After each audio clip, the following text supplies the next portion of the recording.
My grandson, a bright spark of life, was slow to find his words. His silence, deeper than a child's should be, echoed with a painful familiarity. I saw in his eyes a reflection of my own son, his struggle to articulate his thoughts mirroring a past I knew too well. My firstborn, a soul full of unspoken potential, had walked a similar path, grappling with learning differences that cast long shadows on his childhood.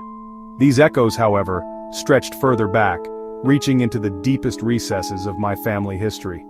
My own father, a man whose wisdom was often veiled by unspoken pain, had navigated a world ill-equipped to understand his own hidden struggles.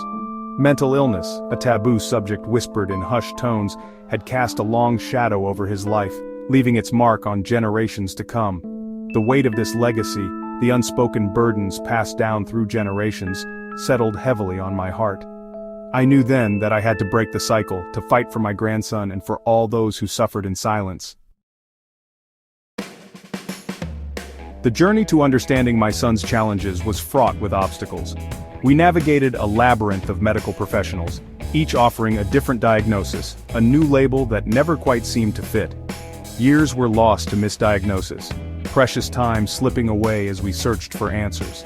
The impact of these missteps extended far beyond the doctor's office. My son, labeled as slow or difficult, internalized these judgments, his self-esteem slowly eroding with each passing year.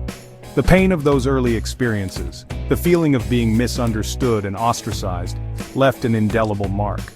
My father's experience mirrored this struggle. Mental illness, shrouded in shame and secrecy, was rarely discussed, let alone understood. The support he desperately needed remained elusive, leaving him to grapple with his demons in solitude.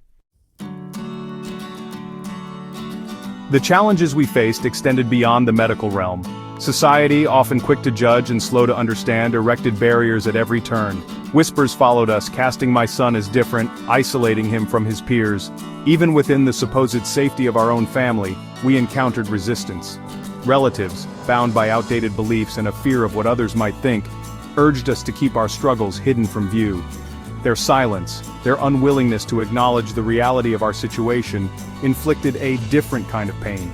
This silence, this fear of confronting uncomfortable truths, perpetuates the cycle of suffering.